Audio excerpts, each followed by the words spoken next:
함께 마음을 모아 연합구역 예배를 하나님 앞에 올려드리겠습니다. 예수님 오셨던 그날을 기다리는 마음 가운데 2021년 구역 종강 예배를 드립니다. 1년을 돌아보며 코로나라는 환경으로 제한되었던 시간들과 삶이었지만 그 모든 것들이 하나님의 인도하심과 보호하였음을 하심 안에서 있었다는 것이 고백되는 이 귀한 시간이 되게 하여 주시옵소서. 아멘. 찬양 521장 하시겠습니다.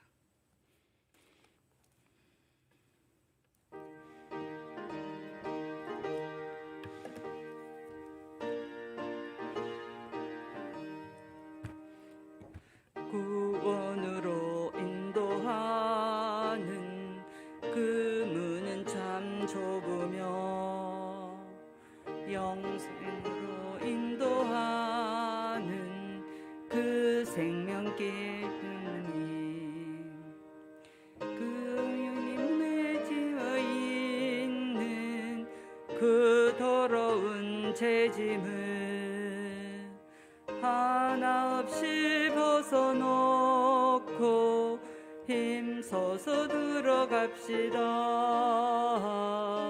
구원으로 인도하는 그 좁은 문 들어가 영생으로 인도하는 그 생명길 갑시다. 이 세상에 많은 사람 큰 문으로 들어가 넓은 길로 갈지라도 멸망길로 끝나니 굴배등의 부귀영화 모두 내어버리고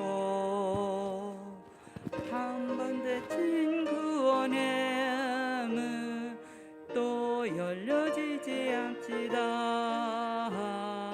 구원으로 인도하는 그 좁은 문 들어가 영생으로 인도하는 그 생명길 갑시다.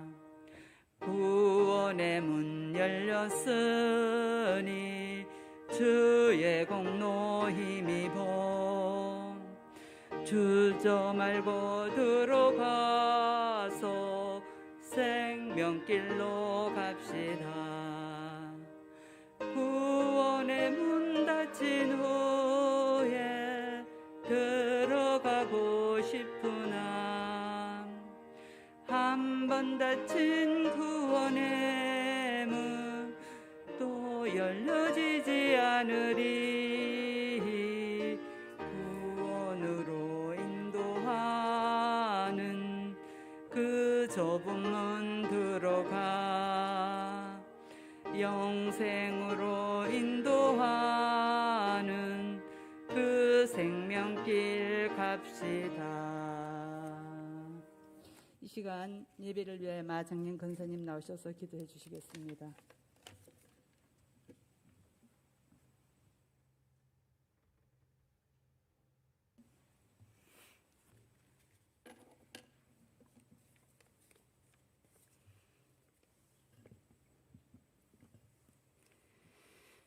은혜와 사랑이 풍성하신 우리 아버지 하나님, 때마다 일마다 평강의 주께서 은혜와 사랑 가운데 우리를 안아주시고 돌아봐 주신 은총에 감사를 드립니다.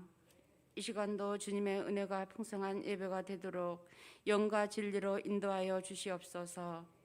특별히 오늘은 연합구역 예배로 드립니다. 오늘 드리는 예배를 통하여 온전히 하늘의 기쁨과 감동이 있는 경건한 시간들로 채워주시기를 원하고 기도합니다. 임마누엘 평강의 왕 되신 우리 주님, 우리 가운데 충만하게 하시옵소서. 주님, 코로나 바이러스로 인하여 온 나라가 어려운 가운데 있습니다. 주님 함께 하셔서 이겨낼 지혜와 힘을 주시고 현장에서 수고하시는 모든 분들을 위하여 주시며 우리의 일상이 속히 회복되도록 인도하여 주시옵소서. 코로나 바이러스 상황이라여 우리 삶 가운데 뜻하지 않는 어려움과 아픔을 겪고 있는 성도들이 많이 있습니다.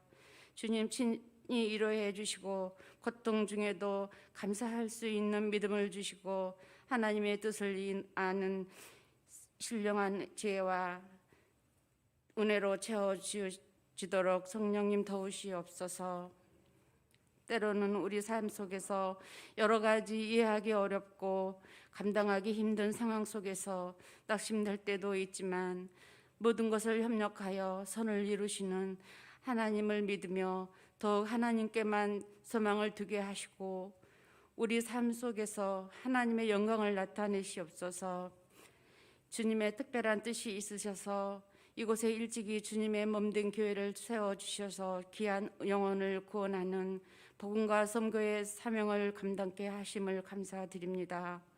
근본의 주의 일꾼으로 픽택되어 새롭게 세워질 분들에게도 충만한 은혜와 지혜를 부어주셔서 주님의 뜻을 이루는 축복의 통로, 복음의 통로로 부족함이 없도록 은총을 베풀어 주시옵소서.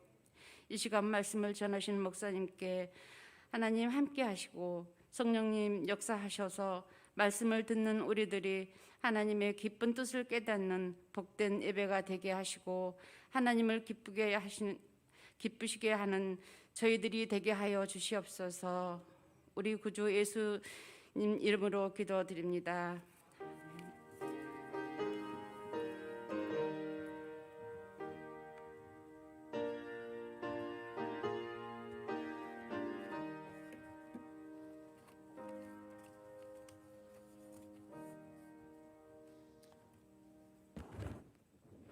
오늘 하나님께서 우리에게 주신 말씀은 하나님 말씀은 다니엘서 12장 1절에서 13절까지입니다.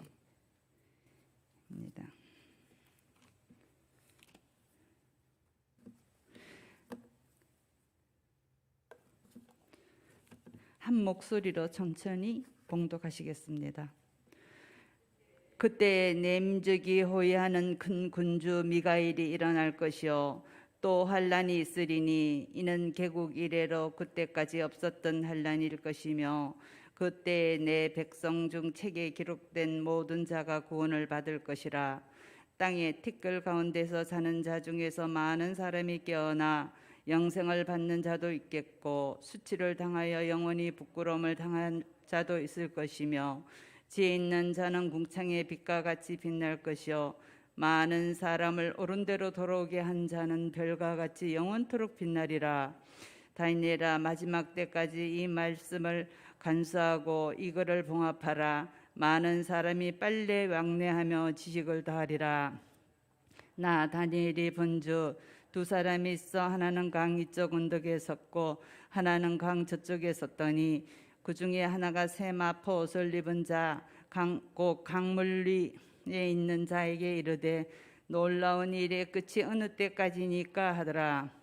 내가 들은즉 그 세마포 옷을 입고 강물 위쪽에 있는 자가 자기의 좌우에 손을 들어 하늘을 향하여 영원히 살아계신 이를 가리켜 맹세하여 이르되 반드시 한때 두때 반때를 지나서 성도의 권세가 다 깨어지기까지니 이렇게 되면 이 모든 일이 다 끝이 나리라 하더라.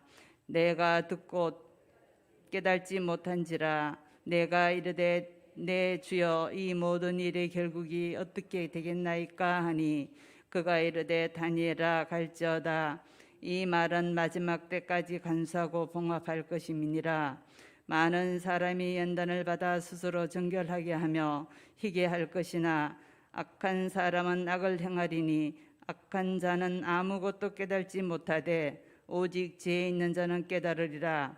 매일 드리는 제사를 폐하며 멸망하게 할 가정한 것을 세울 때부터 1290일을 지날 것이요 기다렸던 1335일까지 이르리니 그 사람은 복이 있으리라.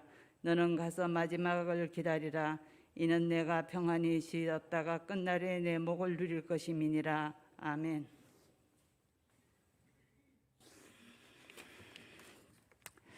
이 시간 일교국 구역장 건찰님 특성이 있으시겠습니다.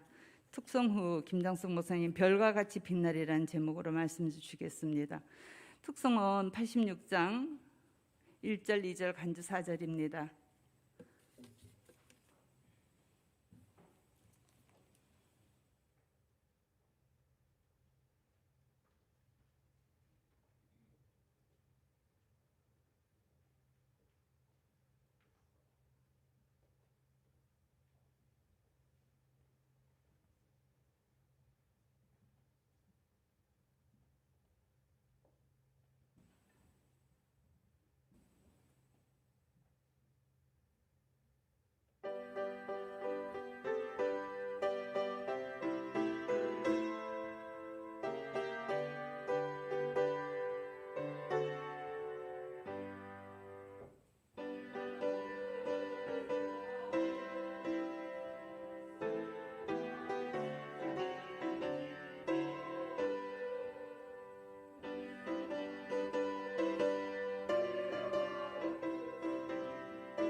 아멘. 네, 귀한 찬양으로 우리의 마음이 하나님 앞에 더 가까이 나아가게 된 줄로 믿습니다.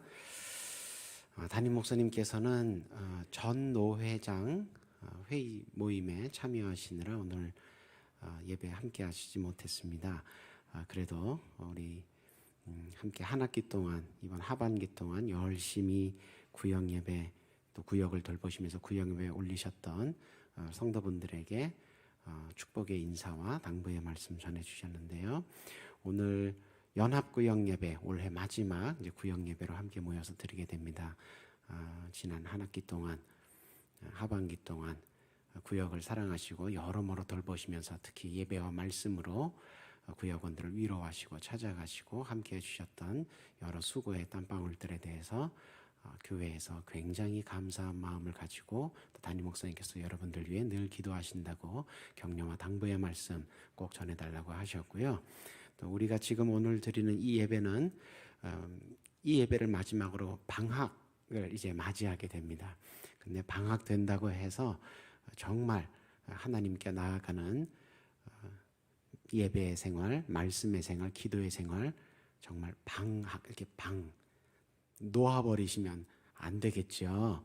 네, 이 방학의 기간은 이제 그런 경건 훈련의 시간을 놓아버리는 쉬는 시간이 아니라 재충전하고 지금까지 받은 은혜들을 잘 소화해서 다음에 새로 시작되는 내년 새 학기에 더 무성하게 우리 신앙이 잘 자랄 수 있도록 지금까지 받은 은혜를 안으로 이렇게 묵히는 걸음화하는 기간으로 사용하셔야 됩니다. 그래서 다음 학기까지 시작됐을 때 더 풍성하게 각 구역마다 믿음이 뿌리를 내리고 위로 자라서 싹을 틔우고 줄기가 뻗어나가고 풍성한 열매에 이르도록 그렇게 생명의 역사가 각 구역마다 일어나게 되는 귀한 방학 기간으로 활용하시기를 부탁을 드립니다.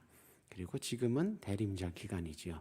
아기 예수의 오심을 기다리며 준비하는 이제 각자의 처소에서 그렇게 또 예배로 모이지만 각자의 처소에서 우리가 구역에서 모이지 않고 각자의 처소에서 그렇게 아기 예수님 준비할 텐데 그 기간 동안에 우리의 신앙을 잘 가다듬고 돌아보고 그래서 정말 기쁘고 복된 성탄의 그날이 될 수 있도록 성탄의 그날을 맞이할 수 있도록 믿음으로 잘 준비하시는 기간 꼭 보내시기를 부탁을 드립니다.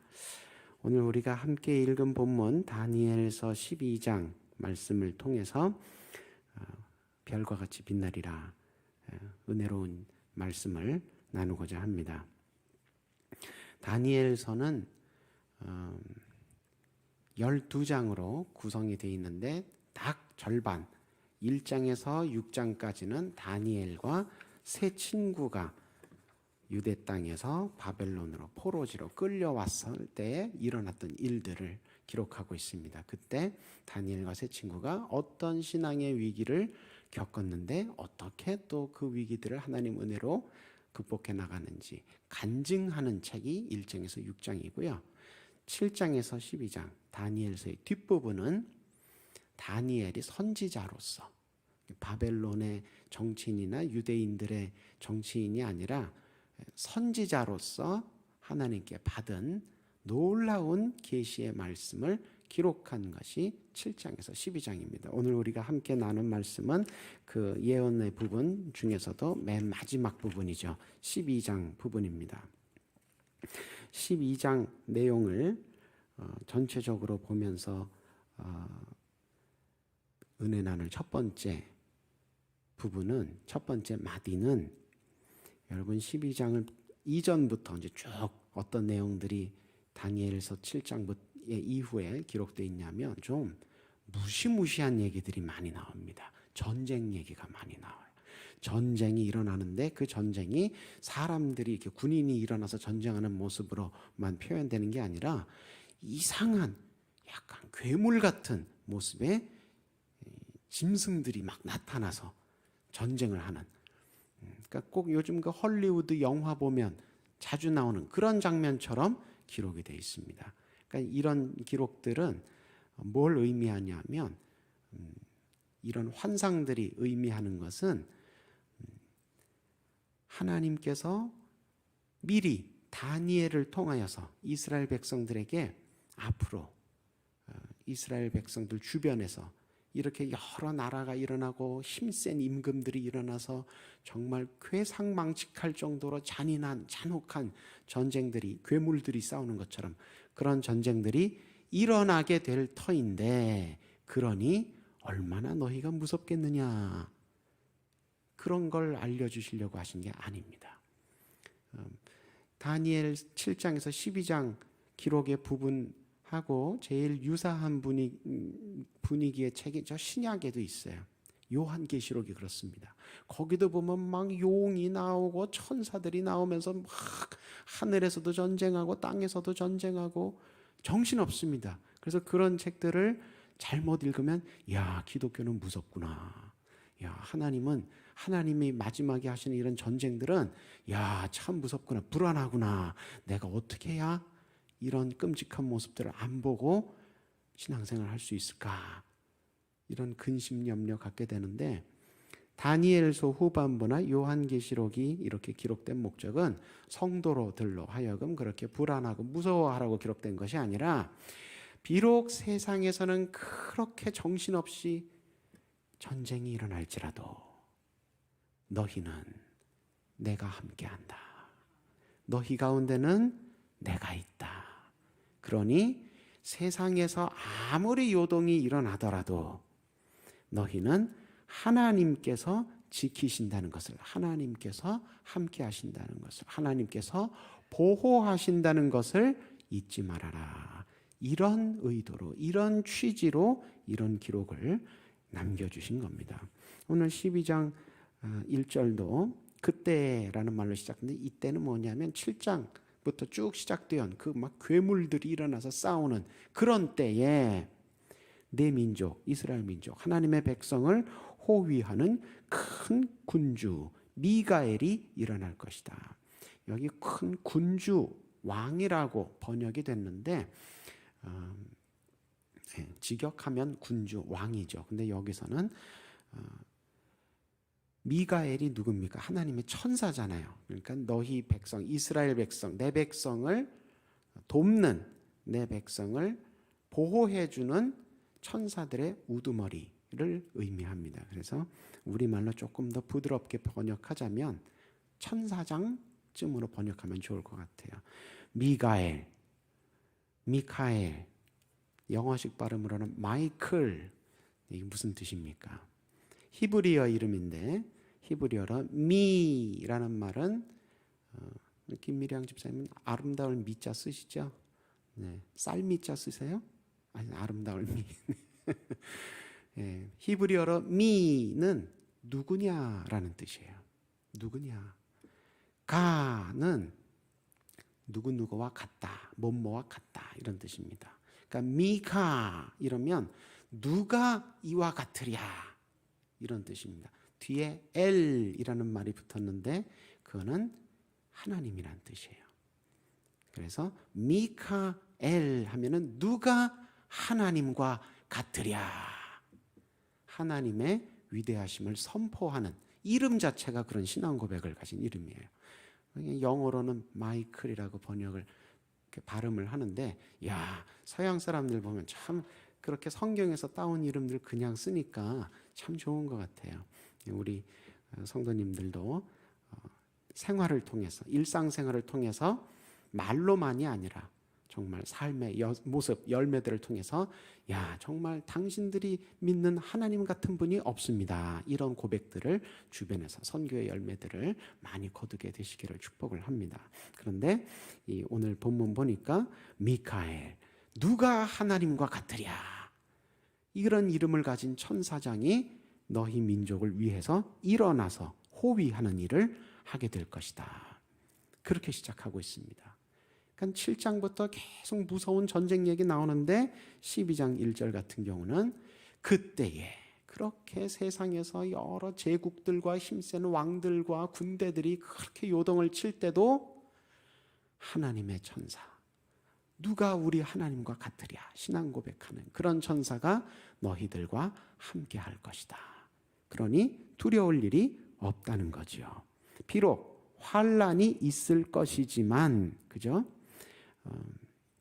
그때 그렇게 환란이 일어나고 많은 전쟁들이, 무서운 일들이 있을 때라도 너희 백성 가운데 내 책에, 생명책에 기록된 모든 자가 구원을 받을 것이다. 1절에서 이렇게 말씀하시는데 여기에서 조금 주의를 기울이셔야 됩니다. 너희 백성 가운데 생명책에 기록된, 내 책에 기록된 모든 자가 구원받을 것이다. 그러니까 이 말은 뭐냐면 내 책에 기록된, 이름이 기록된 그 사람들은 내가 결단코 놓치지 않는다. 아무리 전쟁의 소용돌이가, 아무리 흉한 일들이 많이 벌어져도 내가 놓치지 않는다. 그런 위로의 말씀임과 동시에 그러므로 신앙생활을 정신 차리고 잘 하라는 격려의, 경고의 말씀도 포함되어 있습니다. 어디 포함되어 있습니까? 내 백성들이 다가 아니고 내 백성들 가운데, 아무리 하나님께 선택받은 이스라엘 백성이라 하더라도 내 생명책에 이름이 기록되어 있어야 된다는 거예요. 그러니까 그 얘기는 뒤집어서 말하면 뭡니까? 처음에 선택은 받아서 부르심 받아서 왔는데, 내 백성으로 부르심 받아서 왔는데 믿음을 잃어버려서 생명책에 기록되지 못한 사람들도 있다는 거죠.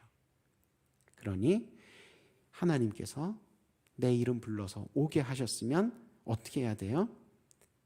나도 그 생명책에 내 이름 기록되도록 하나님 꼭 붙들고 절대로 놓치지 말아야 된다는 겁니다. 세상에 여러 흉흉한 일들 때문에, 요즘 우리가 그렇지 않습니까? 위드 코로나로 전환되면 좀 나아질까 싶어서 열심히 백신도 맞았는데 아이쿠야 5,000명 막 이렇게 막 급증하고 있으니까 아유 하나님 이제 어떻게 해야 됩니까? 당장 우리 어린 학생들 모아서 예배드려야 되는 교회 학교, 아유 이거 어떻게 해야 됩니까? 마음의 근심과 걱정이, 어두움이 들어온단 말이에요. 그러나 하나님께서 하나님의 백성들을 절대로 놓치시지 않습니다. 그러니 우리도 그 하나님께서 부르셨을 때, 내 이름 부르셨을 때 내 이름이 생명책에 분명히 기록될 줄로 믿고 세상의 요동침에 휩쓸리지 않고 하나님을 향해 나아가야 된다는 겁니다. 누가 우리 하나님과 같으랴? 세상에 아무리 힘세고 아무리 화려하고 아무리 좋아 보이는 것들도, 아무리 무서워 보이는 것들도 우리 하나님과 같지 않습니다. 그러니 하나님만 보고 나아가야 한다는 거죠. 2절 보시니까 아주 놀라운 약속의 말씀이 주어지고 있습니다. 땅의 티끌 가운데서, 이 땅에 흙바닥에 사는 평범한 세상 가운데 사는 사람들 중에서 많은 사람이 깨어나. 이 평범한 세상에서는 생로병사, 사람이 한번 태어나면 살다가 아프다가 죽다가 이러잖아요. 그런데 그 사람들 가운데서 죽었다가 깨어나는 사람들도 있을 텐데, 어떤 사람은 영생을 받게 되고 또 어떤 사람은 수치를 당하여 영혼이 부끄러워진다. 이 뭡니까? 영벌을 받는다는 얘기입니다. 이 말씀이요, 여러분 굉장히 놀라운 말씀입니다. 구약을 통틀어서 최후의 부활과 영생에 대한 메시지는 다니엘서 12장 2절 여기 한 군데뿐입니다. 그래서 이 구절이 우리한테는 좀 익숙하게 들려요. 왜냐하면 신약 성경에서 하도 많이 봤으니까. 우리는 당연히 그렇죠, 예수님 다시 오시면 그때 최후 심판이 있고 그때 의인들은 최후로 부활해서 공중에서 구름 가운데서 우리가 하나님 예수님 다시 오시는 예수님 기쁨 가운데 만나고, 그래서 우리는 영생으로 들어가고, 그리고 예수님 안 믿고 그냥 불신앙과 불순종 가운데 우상 숭배하며 살던 사람들은 그 마지막 신랑 오시는 그때까지 회개하면 되는데, 그때까지도 회개 안 한 사람들은 영벌로 내려가잖아요. 그거 우리가 다 알고 있습니다. 근데 구약 시대에는 12장 2절 여기 한 군데뿐이에요. 그러니까 이 구약과 신약을 이어주는 굉장히 중요한 말씀입니다. 굉장히 중요한 말씀인데, 그래서 이 다니엘서가, 이 다니엘이라는 사람이 하나님께 참 복받은 사람이라는 게, 원래는 신약 시대에 가서야 이런 귀한 말씀을, 귀한 예언의 말씀을, 계시의 말씀을 받게 되는데, 이 다니엘은 몇백 년 앞당겨서 먼저 받은 거예요. 그러니까 정말 사도 바울의 고백으로 얘기하자면 질그릇 같은 인생 가운데 귀한 보배 같은 말씀이 탁 들어와 있는 겁니다. 그러니 이 말씀을, 이런 말씀을, 귀한 깨달음의 말씀을, 진리의 말씀을 받으면 어떻게 해야 돼요? 3절 보니까 지혜 있는 자는 궁창의 빛과 같이 빛날 것이요, 많은 사람을 옳은 대로 돌아오게 한 자는 별과 같이 영원토록 빛나리라. 지혜 있다는 게 다른 게 아닙니다. 공부 잘하고 수학 문제 잘 풀고 돈 잘 벌고 다른 사람 잘 속여 먹고 남들 100원 벌 때 나는 1000원 벌고, 그게 머리 좋은 게 아니고요. 하나님께서 아무리 세상이 힘들게 돌아가도 하나님께서 우리와 함께 하신다. 그리고 그 하나님 의지하면 우리는 죽었어도 다시 살아나서 영생에 들어간다. 죽는 게 끝이 아니다. 이 세상이 인해서 벌어지는 일희일비하는 것들이 그런 뭐 이득 보고 손해 보고 이렇게 툭탁툭탁 싸우는 이런 것들이 전부가 아니다. 우리 인생의 의미, 우리 인생의 궁극적인 가치는 하나님께 있다. 그러니까 우리가 하나님 앞에서 사는 게 중요하다. 이걸 깨닫는 게 지혜 있는 겁니다. 그게 지혜 있는 거예요. 지혜는 하나님을 아는 것이죠. 하나님을 경외하는 것이 지혜의 시작이요, 명철의 근본입니다. 이스라엘의 거룩한 자를 아는 것이 명철의 근본입니다. 그 잠언에서도 계속 반복되는 주제입니다. 그럼 이렇게 지혜 있는 사람은 어떻게 되느냐? 궁창의 빛과 같이 빛날 것이다. 하늘의 빛과 같이. 하늘의 빛이 해, 달, 별이죠. 근데 해, 달, 별이 어떻게 빛납니까? 해는 뭐 낮에 빛나니까 당연히 그런가 보다 하는데, 밤이 되면 다 어두워져야 하지만 밤에도 빛나는 것들이 있습니다. 달과 별이죠. 궁창의 빛들입니다. 지혜 있는 사람. 그래서 많은 사람들을 하나님의 진리의 길로 옳은 대로 돌아오게 하는 사람. 말씀의 직분자라고 이렇게 좀 좁혀서 말하기도 합니다. 설교하시는 사람이라든지 혹은 교회 학교 선생님이라든지 혹은 여러분들 같은 구역장, 권찰, 말씀으로 구역원들을 돌보시는 분들이라든지 이런 분들, 지혜 있는 사람들, 많은 사람들을 옳은 대로 돌아오게 하는 사람들, 전도대원들, 이런 분들은 어두워진 밤하늘이라도 빛나는 별처럼 하나님께서 그렇게 기억해 주신다는 거예요. 그런 사람들 몸에서 무슨 야광처럼 빛이 난다는, 뭐 우리가 개똥벌레도 아니고 그렇게 반딧불처럼 그렇게 몸에서 빛이 난다는 그런 뜻이 아니고 하나님께서 기억해 주신다는 뜻입니다.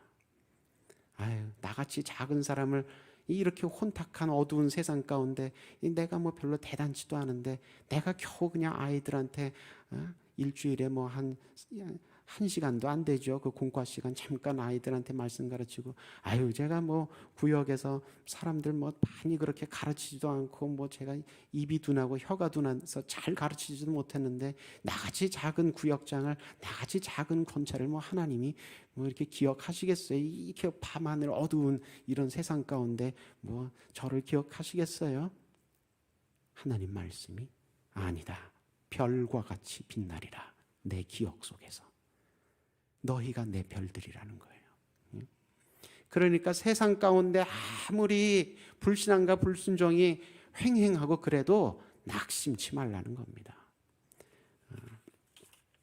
그러면서 이제 이 다니엘에게 하나님께서 두 번이나 반복하신 말씀이 뭐냐면 4절 보니까 이 말을 간수하고 이 글을 봉함하라. 내가 너에게 준 이 위로의 메시지, 소망의 메시지를 잘 간직하라는 거예요. 잘 간직해. 이런 말씀을 또 9절에서도 합니다. 다니엘아 이제 가라. 그러면서도 이 말은 마지막 때까지 간수하고 봉함해라. 그러니까 이 말은 또 오해하셔서 야 하나님의 말씀을 이렇게 받았으면, 하나님께 말씀을 통해서 은혜 받았으면 이거 비밀스럽게 나만 간직하고 있어야 되나 보다, 이렇게 오해하시면 안 돼요. 하나님의 말씀의 진리의 비밀, 이거를 은폐하라는 뜻이 아니라, 여러분 그 별들도 그렇습니다. 밤하늘에서 반짝반짝 빛나면 밤하늘이 아이고 수고하십니다, 저도 이제 회개하고 밝아질게요 일어나요? 밤하늘은 그렇지 않아요. 밤하늘은 해가 뜨기 전까지는 계속 어둘러하고 그럽니다. 그러니까 뭐예요? 별들을, 반짝이는 별들을 핍박하는 거예요. 세상이 그렇지요. 우리가 복음 전하고 또 말씀 여러분들 구역이나 또 뭐 이렇게 전하고 그럴 때 모든 구역원들이 다 말씀을 꿀송이처럼 달게 막 받아들이고 이러는 거 아니죠. 아이고 구역장님 됐습니다, 잔소리 그만하세요. 그런 반응 보이시는 분들도 있어요. 저한테도 그러시는 분들 있어요. 목사들도 항상 환영받지 않습니다.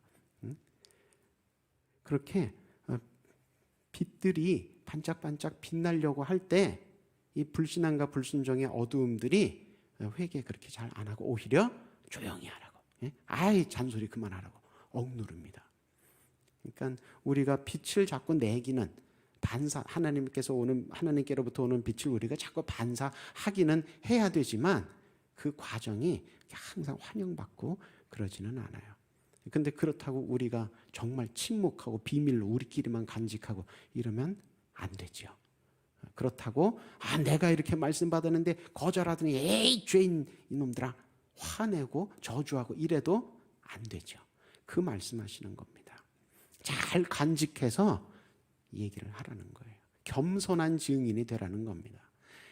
예수님 제자들 중에도 겸손하지 않은 증인들이 있었어요. 그 제자들 별명이 뭐였으면 우르의 아들들이라는 별명을 가진 제자들이 있었어요.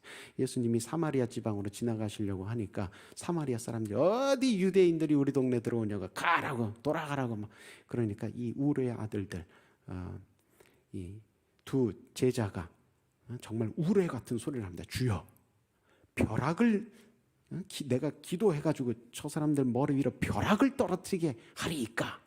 그러니까 예수님이 야 이 사람들은 아니 우리가 하나님의 복음을 전하고 평화를 전하고 생명을 구하러 왔지 사람들을 멸하러 왔냐?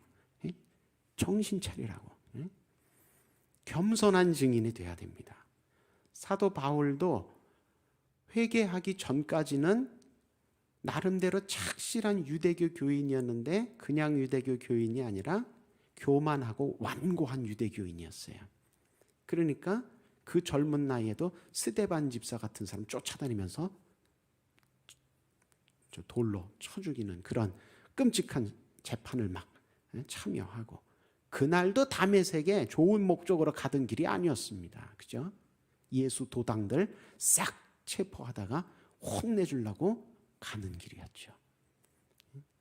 그러니까 그렇게 완고하고 교만하던 사람이 예수님 만나고 나니까 어떻게 변합니까?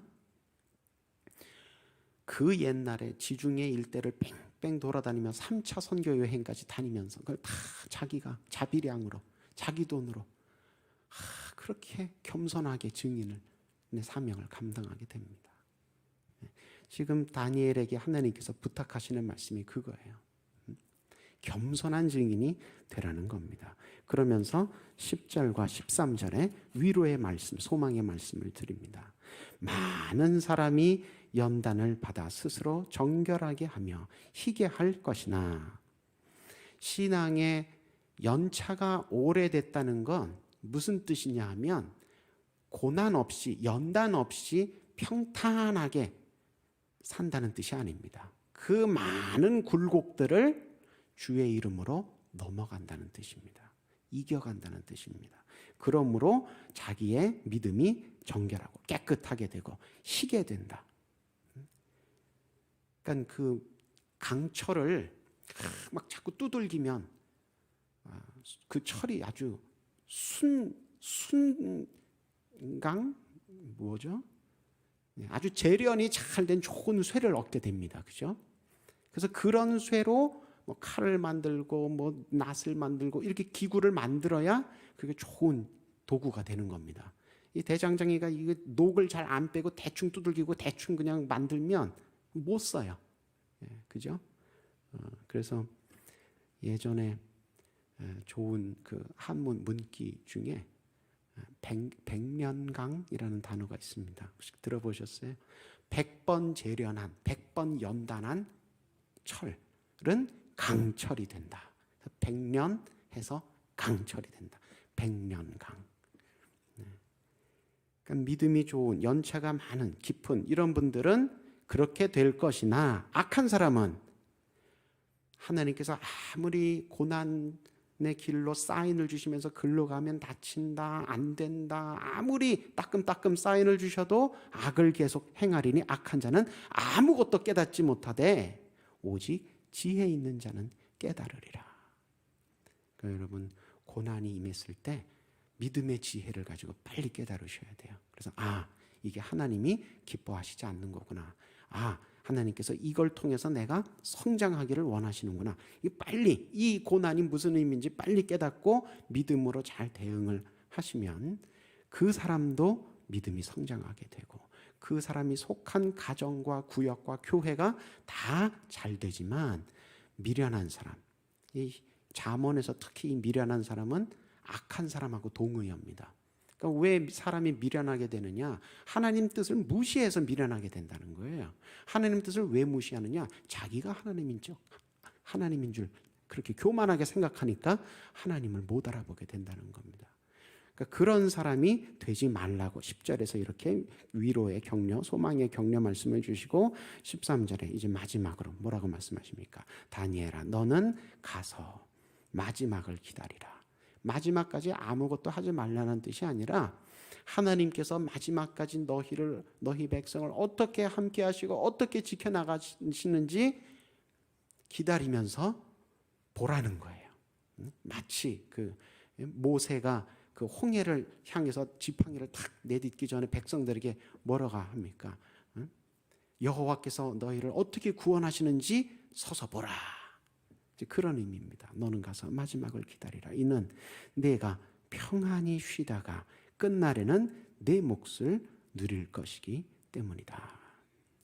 평안히 쉰다는 게 아무 일도 안 하고 정말 방학하고 휴식하고 휴가 가고 이런 게 아니고요. 어떤 일을 하든지 하나님의 평안 가운데 이제는 내가 이루어야지 하는 어떤 그런 조바심과 경쟁심 그런 게 아니라 그런 건 내려놓고 맡기신 일에 대해서 평안으로 감당하면서 자족할 줄 알면서 언제까지? 끝날까지 네 몫을 누리리라. 하나님께서 너에게 맡기신 사명과 너에게 맡기신 보람과 너에게 맡기신 그런 책임과 영광과 승리와 기쁨과 그 모든 좋은 선물들을 네가 살아서도 누리고 그리고 최후 부활 영생 받는 그 자리에 가서도 또 누리게 되겠죠. 그러니까 지금 너의 믿음의 싸움이 여호와의 날, 그 마지막 승리하시는 그 날까지 쭉 연결돼 있는 거니까 너 혼자 싸운다고 엘리야처럼 다 죽고 하나님 나만 남았습니다. 그렇게 앞서서 고민하지 말라는 겁니다. 아이고야, 야야, 네 뒤로 7,000명 더 있다. 겁내지 마라. 너 혼자 어둠 가운데 혼자 싸우는 거 아니다. 내가 너와 함께한다. 그리고 여호와의 승리의 날까지 쭉 이어진다. 그러니 너는 평안히 네 자리로 돌아가서 기다려라. 버텨라. 그렇게 말씀하시는 겁니다. 여러분 방학 기간이 됐다고 진짜 막 이렇게 다 놓고 막 연락 두절하시고 막 이러시면 안 돼요.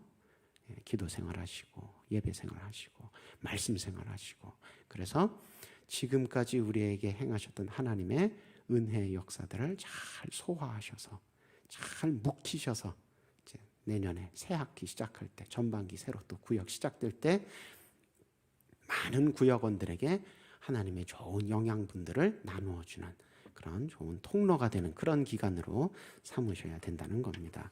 그런 방학 기간 또 그런 대림절 기간 은혜롭게 잘 보내시기를 주님의 이름으로 부탁을 드립니다. 함께 기도하겠습니다.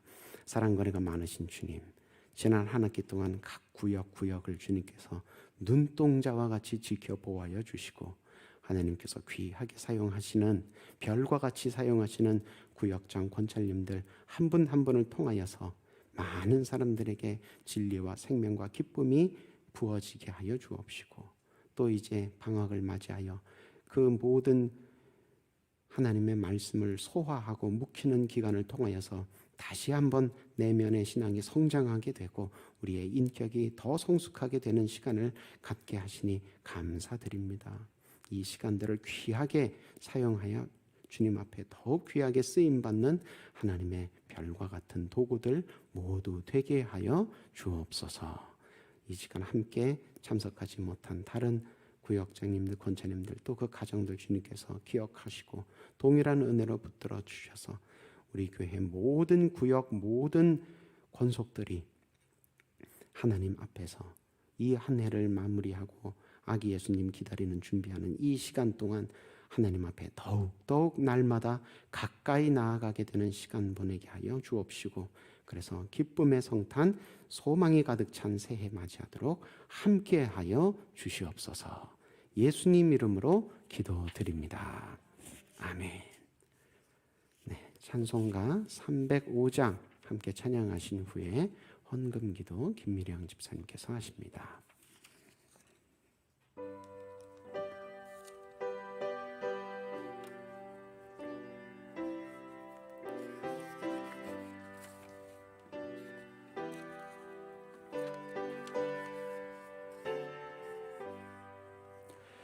나 같은 죄인 살리신 주 은혜 놀라워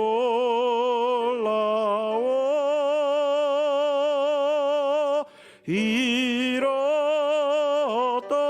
생명 찾았고 광명을 얻었네. 4절 하십니다. 거기서 우리 영원히 주님의 은혜로 해처럼 밝게 살면서 주 찬양하리라.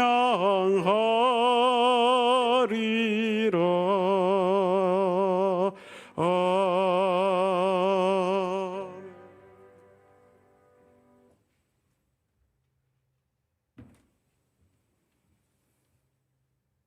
다 함께 기도하시겠습니다. 천지를 창조하시고 우리에게 잘 다스려 지키라 하신 하나님 아버지 감사합니다. 오늘도 주의 종을 통해 생명의 말씀으로 우리의 영혼을 윤택하게 하시니 감사합니다. 일상 속에서 구원받은 자의 기쁨을 누리게 하신 하나님 아버지, 구별하여 준비한 예물을 드립니다. 믿음의 성도들이 구겨진 돈을 다리미로 다리며 가장 깨끗한 것이 하나님 아버지께 마음을 모아 정성을 드린다는 이야기를 접하면서 가장 깨끗한 것이 하나님 앞에 드릴 예물로 변하는구나 생각하니 저 자신을 다시 돌아보게 됩니다. 마음의 중심을 보시는 하나님 아버지, 정성과 뜻을 모아 올려드린 예물이 주의 사업을 위해 쓰여지는 곳곳마다 하나님 아버지의 사랑이 넘치게 하시고 헌돈이 거룩한 헌금으로 새롭게 변화되듯이 하나님 아버지를 사랑하는 마음이 모여 회복의 은혜로 새로운 부흥의 시대를 맞이하게 하소서. 믿음대로 될지어다 고백하는 간절한 마음을 헤아려 주시고 또 이루어 주시는 하나님 아버지를 사랑합니다. 이 모든 말씀 축복의 근원이신 예수 그리스도 이름으로 기도합니다. 아멘.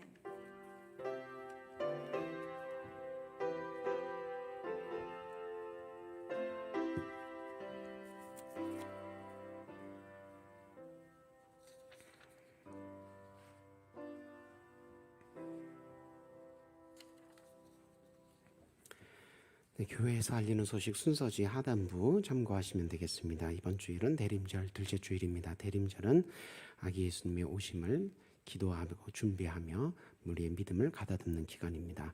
성탄절 바로 전날 12월 24일까지 계속됩니다. 그 기간 동안 예수님 중심으로 신앙생활을 하기 위해서 여러 자기의 생활과 모습들을 살펴보시고 다듬는 귀한 은혜의 시간으로 활용하시기를 바랍니다. 구역 예배 오늘 예배 후로 방학 들어가게 됩니다. 지난 하반기 동안 기도하시면서 감당하시느라 수고 많이 하셨습니다. 방학 기간 동안 하나님과 더 깊이 내면적으로 개인적으로 교제 나누시면서 믿음이 깊어지는 복된 시간 되시기를 바랍니다.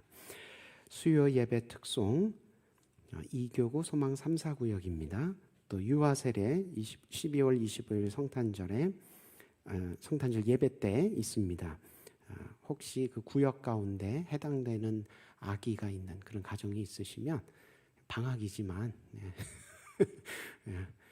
돌아보시면서 권유하셔서 사무실로 신청될 수 있도록 기도하시면서 협조해 주시기를 부탁을 드립니다. 오순옥 집사님 장녀, 조민주 자매, 김동호 형제와 다음 토요일 11시에 결혼식이 있습니다.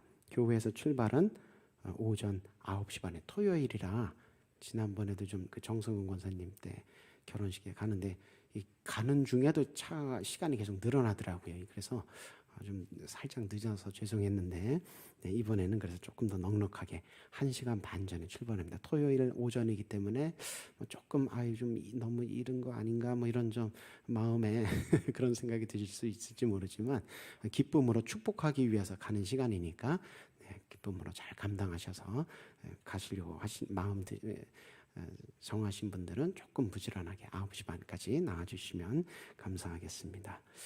나머지 사항들은 주보와 또 교회 홈페이지를 활용해 참조하셔서 기도해 주시고요.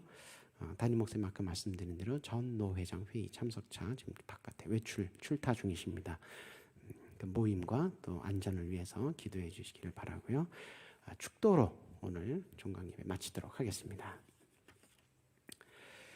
주 예수 그리스도의 은혜와 하나님 아버지의 사랑과 성령님의 친밀하심이 하나님의 말씀을 마음에 품고 이제 방학의 시간을 더욱 귀하고 아름답게 보내기로 결단하고 다짐하는 모든 구역장 권찰님들과 그 가정과 또 함께 자리하지 못했지만 모든 구역 권속들 한 사람 한 가정 한 가정마다 늘 함께 하시길 간절히 축원하옵나이다. 아멘.